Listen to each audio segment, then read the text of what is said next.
शुभं कुरुत्वं कल्याणम् आरोग्यं धनसंपदा।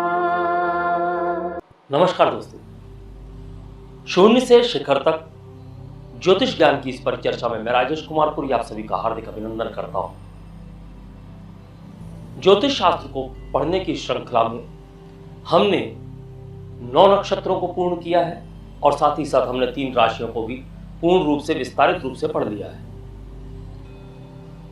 अश्वनी से लेकर अश्लेषा नक्षत्र तक हमने विस्तार से पढ़ा है और साथ ही साथ जो हमने पढ़ा है राशियों में, तो मेष, वृष और मिथुन, इन 3 राशियों को हमने पढ़ा है।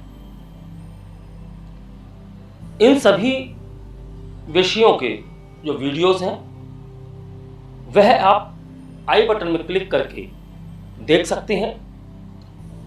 और यदि आप ज्योतिष शास्त्र सीख रहे हैं, ज्योतिष में रुचि रखते हैं, तो मेरा आपसे अनुरोध है कि सभी वीडियोस को क्रमवार देखें ताकि आपको जो ज्ञान है वह भी क्रमवार प्राप्त हो सके, इसलिए आप उसे क्रमवार देखें। आज हमारी पाठ संख्या है 30 और आज हम राशियों को आगे बढ़ा रहे हैं।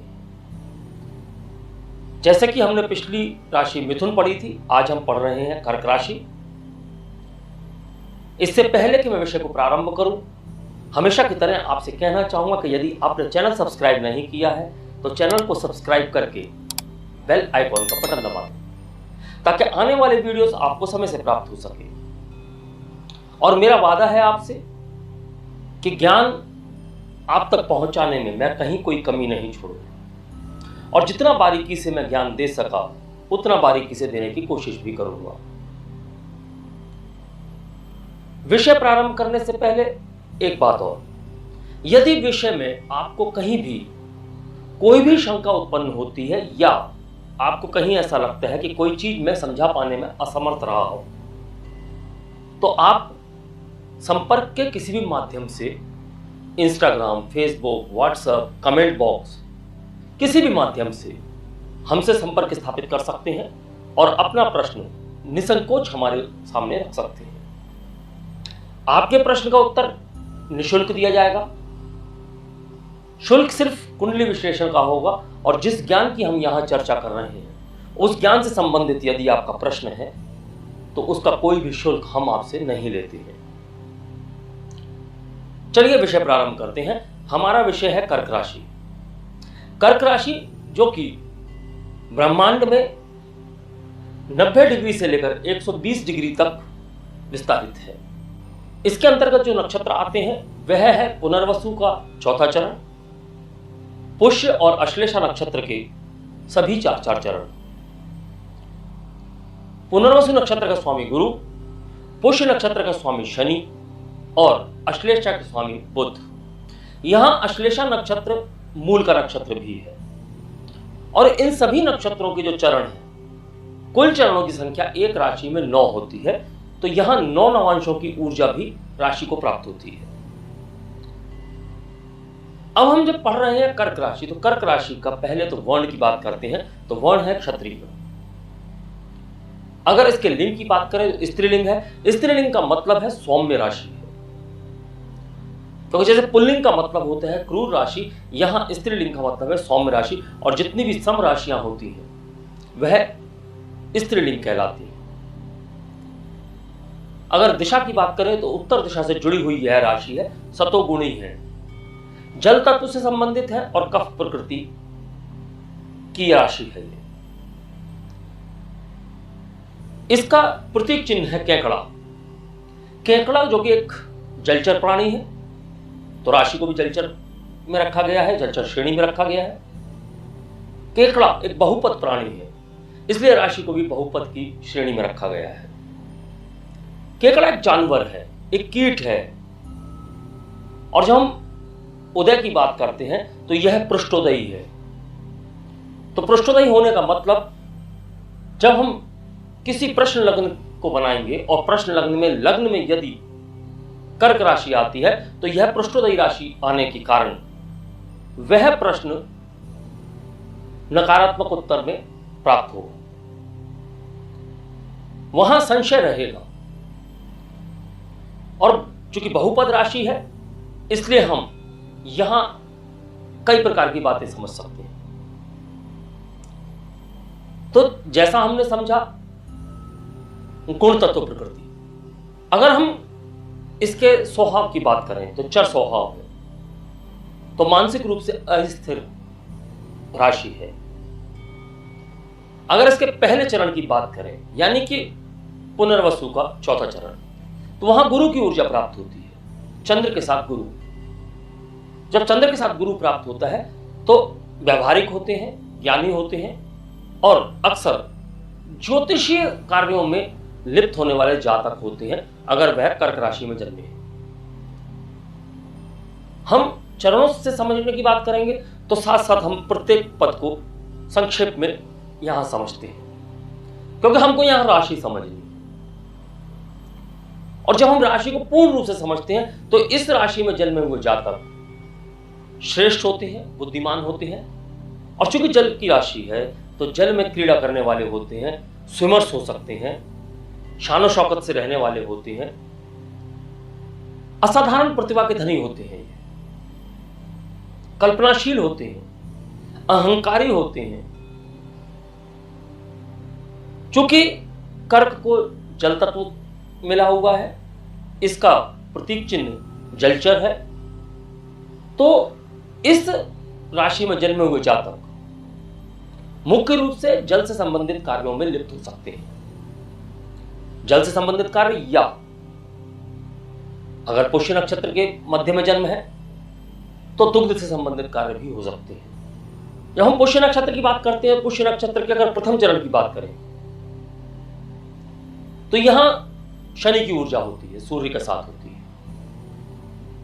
तो पिता पुत्र में आपस में बनना थोड़ा मुश्किल होता है।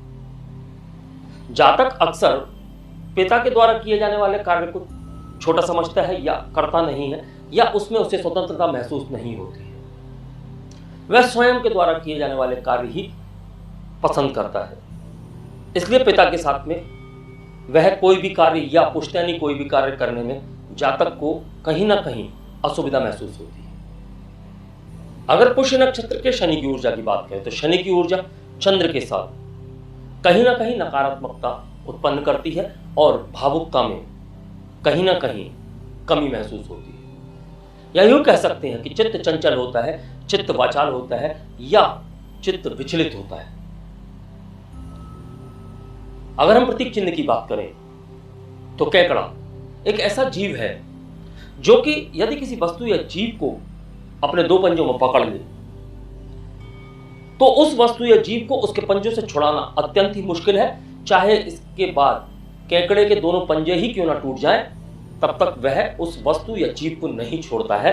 तो यही प्रवृत्ति इन जातकों में भी देखी जा सकती है, चीजों को पकड़ने की, वस्तुओं को पकड़ने की और बातों को पकड़ने की।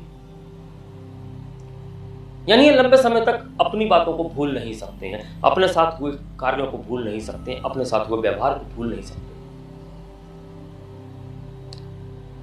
और यदि हम इसके पुष्य नक्षत्र में गुरु की ऊर्जा की बात करें, पुष्य नक्षत्र में जब हम चंद्र की ऊर्जा की बात करें, पुष्य नक्षत्र में शुक्र की ऊर्जा की बात करें, तो जहां शुक्र होगा वहां कामुकता होगी। जहां शुक्र शनि का मिलन होगा वहां कामुकता यानी भौतिकता अधिक होगी और नकारात्मक रूप में होगी, क्योंकि शुक्र भोग देता है और शनि उन भोगों को नकारात्मकता की ओर धकेल देता है। भोग अच्छे भी होते हैं, भोग बुरे भी होते हैं, लेकिन शुक्र और शनि का मिलन होता है जहां शुक्र शनि और मंगल का मिलन हो रहा हो, यह आप नक्षत्र चरणों को अगर पढ़ेंगे तो आपको यह स्पष्ट समझ में आएगा कि शुक्र शनि और मंगल का मिलन कहां हो रहा है। तो वहां आप स्पष्ट रूप से देखेंगे कि जातकों के अंदर कामुकता अधिक होगी, नकारात्मकता अधिक होगी और भौतिक सुखों को नकारात्मक रूप से ग्रहण करने की अधिक लालसा होगी। पुष्य नक्षत्र में ही आपको शनि की ऊर्जा भी मिलेगी, चंद्र की ऊर्जा भी मिलेगी, गुरु की ऊर्जा भी मिलेगी, मंगल की ऊर्जा भी मिलेगी। और यहां दृष्टिकांड में भी पहले दृष्टिकांड में चंद्र की ऊर्जा मिलेगी, दूसरे दृष्टिकांड में मंगल की ऊर्जा मिलेगी और तीसरे दृष्टिकांड में गुरु की ऊर्जा मिलेगी। तो जहां जहां इन ग्रहों की ऊर्जाएं अधिक हो जाएंगी, वहां उन ग्रहों से संबंधित जो कारकत्व है, जो शक्तियां हैं, जो ऊर्जाएं हैं, वह अधिक प्राप्त होंगी और जातक उन ग्रहों के इन्फ्लुएंस में ज्यादा कार्य करेंगे। तो कर्क राशि में यदि जातक का जन्म हुआ है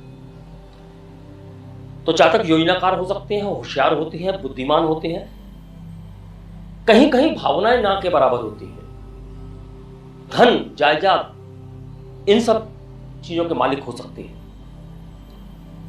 और अगर हम इनके कार्यों की बात करें तो तकनीकी कार्यों में भी होते हैं, क्योंकि कुछ ऐसे नक्षत्र चरण होते हैं जहां ऊर्जाएं नवीनीकरण की ओर संकेत करती हैं। तो यहां जातक नवीनीकरण की ओर देखता है, कंप्यूटर से संबंधित युग की ओर देखता है, संचार की नई नई सुविधाओं को खोजता है, खोजी प्रवृत्ति का होता है, अन्वेषक होता है।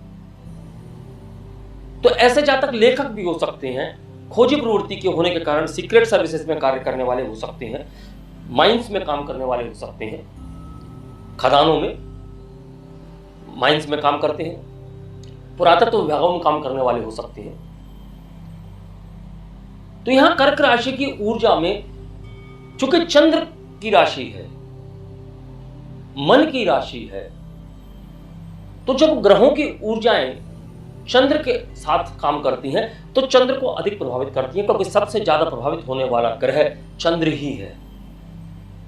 और जब चंद्र प्रभावित होता है तो जहां शुभ ग्रहों से प्रभावित होगा तो शुभता की ओर दिखाई देगा, और जहां अशुभ ग्रहों से प्रभावित होगा तो कहीं ना कहीं मन का विचलन और मानसिक अशांति कर्क राशि के जातकों में अवश्य देखी जाएगी। क्योंकि कर्क राशि के शारीरिक अवयवों की बात करें तो सीना और पेट काल पुरुष की कुंडली के अनुसार यह शारीरिक अवयव इसे दिए गए हैं। तो जब हम पेट की बात करते हैं तो खान पान की गलत आदतों की वजह से कर्क राशि के जातकों के पेट में समस्याएं हो सकती हैं। सीने के अंदर के अवयवों से संबंधित समस्याएं भी हो सकती हैं। अगर यह लग्न में हो तो जातक श्रेष्ठ होता है, बुद्धिमान होता है और आप कह सकते हैं कि शान और शौकत वाला होता है। और यदि चंद्र इस राशि में हो, यानी कि यह राशि लग्न में ना हो लेकिन चंद्र इस राशि में हो, तो यहां हम मन की बात अधिक करेंगे, क्योंकि जातक का मन है राशि, लग्न है तन। तो तन की बात हम तब करेंगे जब यह राशि लग्न में होगी। तो कोमल होंगे, भावुक होंगे, शारीरिक रूप से कोमल हो सकते हैं, सुंदरता इन जातकों में देखी जा सकती है। लेकिन जब अश्लेषा नक्षत्र की बात करेंगे इसी राशि में तो जातकों में कुरूपता भी आ सकती है, क्योंकि यह मूल का नक्षत्र है। मूल के नक्षत्र में जातकों में संघर्ष अधिक हो जाएगा। अश्लेषा नक्षत्र के किस चरण में किस प्रकार से ऊर्जाएं व्यक्त होती हैं यह हम नक्षत्रों में पढ़ चुके हैं, और पिछले वीडियो में हमने अश्लेषा नक्षत्र के ही चरणों को पढ़ा है। तो उसके लिए आप पिछले वीडियो को देख सकते हैं और वहां इन ऊर्जाओं को विस्तार से समझ सकते हैं। एक संपूर्ण रूप से जब कर्क राशि बनती है तो हम किसी भी जातक की कुंडली में चंद्र को देखकर उसकी राशि बोलते हैं कर्क। तो यह कर्क राशि की बात है। जब हम और गहनता से अध्ययन करेंगे तो नक्षत्रों में जाएंगे, जब और गहनता से अध्ययन करेंगे तो नक्षत्र चरणों में जाएंगे, और गहनता से अध्ययन करेंगे तो नक्षत्रों के साथ हम उनसे जुड़े हुए अन्य नक्षत्रों को भी पढ़ेंगे। तो इस राशि में जन्मे हुए जातक संगीतज्ञ भी हो सकते हैं, लेखक हो सकते हैं, कलाकार हो सकते हैं, व्यापारी हो सकते हैं और उच्च पद पर हो सकते हैं। स्मरण शक्ति अच्छी होती है, और अगर आप कहें तो इन जातकों में योजनाएं बनाने की जो शक्ति होती है वो बहुत अधिक होती है। जनता से संबंधित जो संस्थाएं होती हैं उनसे जुड़े हुए जातक हो सकते हैं। अपनी संपत्ति को अपनी मुट्ठी में रखने वाले जातक हो सकते हैं। यहां सभी नक्षत्रों की ऊर्जाएं एक साथ जब कार्य करती हैं तो जो नक्षत्र ज्यादा शक्तिशाली हो जाएगा, जिस नक्षत्र के ऊर्जाएं बहुत अधिक प्रभावित होने लगेंगी, तो वह अन्य नक्षत्र में जन्मे हुए जातकों पर भी प्रभावित होंगी। हमने आज कर्क राशि को पूर्णतया समझा है और इसमें कौन कौन से नक्षत्र आते हैं और उनकी ऊर्जाएं किस प्रकार कार्य करती हैं यह समझ लिया है। अब हम नक्षत्रों को आगे बढ़ाएंगे और अगले वीडियो में हम 10वां नक्षत्र यानी कि मघा नक्षत्र लेंगे। अंत में मैं आपसे पुनः कहना चाहूंगा कि यदि आपने चैनल सब्सक्राइब नहीं किया है तो चैनल सब्सक्राइब करके बेल आइकॉन का बटन दबा दें ताकि आने वाले वीडियोस आपको समय से प्राप्त हो सके। अगले वीडियो में मघा नक्षत्र, और जब हम 3 नक्षत्रों को पढ़ लेंगे तो उसके बाद हम अगली राशि यानी कि सिंह राशि लेंगे। आज मैं अपनी वाणी को विराम देने की आज्ञा चाहूंगा और अगले वीडियो में आपसे पुनः मुलाकात करते हैं। तब तक के लिए नमस्कार, धन्यवाद। शुभं कुरु त्वं कल्याणं